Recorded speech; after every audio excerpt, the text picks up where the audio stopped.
Welcome home, resident. It's your Mayor Alistair back again with a jam-packed atomic news, and it's coming in red hot. We have a huge reveal for Godzilla X Kong 3 that goes over a bunch of new information, including a returning fan-favorite composer, as well as the upcoming Godzilla manga that has fans mega hyped. And of course, Jurassic World Rebirth being right around the corner has given us some brand new information that'll make all of you dino fans very happy. So, let's get to it. Welcome to DangerVille. But first, be sure to subscribe and stomp that like button. And by the way, I heard 70% of you are not subscribed, so subscribe already. All this cool stuff is coming. First off, let's talk about the upcoming Godzilla manga. I have high hopes for this thing because I'm willing to bet that if this manga is successful, we may get a proper long-running Godzilla anime out of it. We've had a few now that just haven't quite hit the mark, but with this upcoming manga series, it might be Godzilla's time to shine in the anime scene. It's called Godzilla Galaxy Odyssey, or Godzilla Go as fans have been abbreviating it, and as the title suggests, it most likely implies Godzilla will be going to space for the first time in a couple of decades, I think. The series will be written by Ju Ishiguchi and will be serialized by Akita Publishing. It was announced quite a while ago now at Godzilla Fest 2024, but we're just now getting more images about it, and it looks really cool. We got to see part of the new Godzilla design, and it looks great. Kind of like the Final Wars design, but a bit more angular. We also know that Gotengo will be returning, and will possibly be involved in Godzilla's travels through space. We saw a mech of some kind, which kind of reminds me of the Jaegers from Pacific Rim, although I'm now just realizing that this is actually the Gotengo's new design. Honestly, I didn't expect it to be green, but it looks pretty cool. As well as the first look at this new kaiju. At first, I thought it could be Mechagodzilla, or maybe even a revamped Mogira, but the silhouette just looks unlike anything we've seen before. Who do you think it is? Let us know in the comments. This scene takes place on Earth, so it's likely Godzilla's first encounter with the oncoming alien threat that then leads off-world. But honestly, anything could happen. I'm really looking forward to seeing more from this, and we'll be right here to keep you in the loop.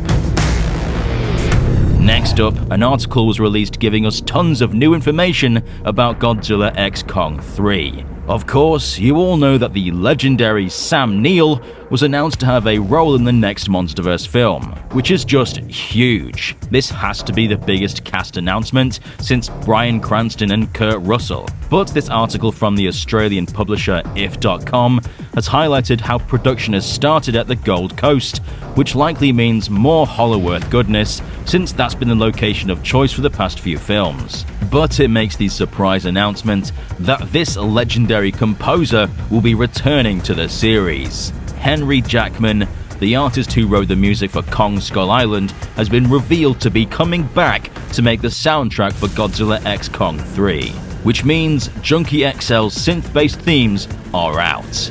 Now, if you've forgotten what Skull Island's music was like, let me refresh your memory.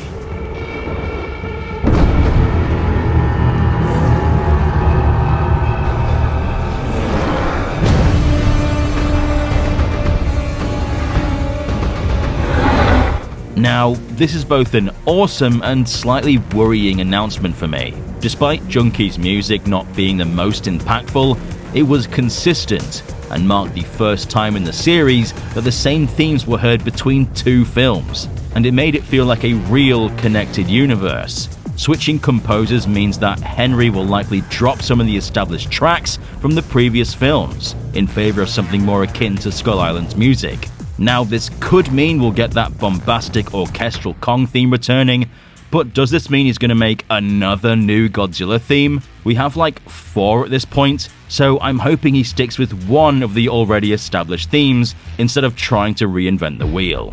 But otherwise, his music was pretty awesome in Skull Island, and I welcome him back to what will likely be a more serious and grounded film, where his musical style will match the tone of Sputor's movie. They also announced the VFX supervisor for GXK, that being Kelly Port. If you don't know his work, he previously worked on Spider-Man No Way Home, Avengers Endgame, and probably his best work, Revenge of the Fallen. which still to this day has amazing effects. So hopefully that means Godzilla X Kong 3 will have the best VFX in the MonsterVerse to date. The film is also said to bring $93 million to the Australian economy, hiring over 400 local cast and crew, so it makes a lot of sense that they keep filming there and receiving tax breaks from the Australian government. Hopefully this partnership can continue to deliver some awesome wild Hollow-Earth visuals. Now moving on to everyone's favourite dinosaur franchise, we have some pretty big news for Jurassic World. For the months following the movie's announcement, everyone speculated on who the composer is going to be. Michael Giacchino was the composer behind the previous 3 World films, so naturally some expected him to return. But with a supposed more darker tone, many speculated that they would go in a different type of direction. But who is it? Well, now we know from a recently posted video on the official Jurassic World Twitter page, revealing that Alexander Desplat will be composing the score to Jurassic World Rebirth. You might also recognize him as the guy that did the music for Godzilla 2014.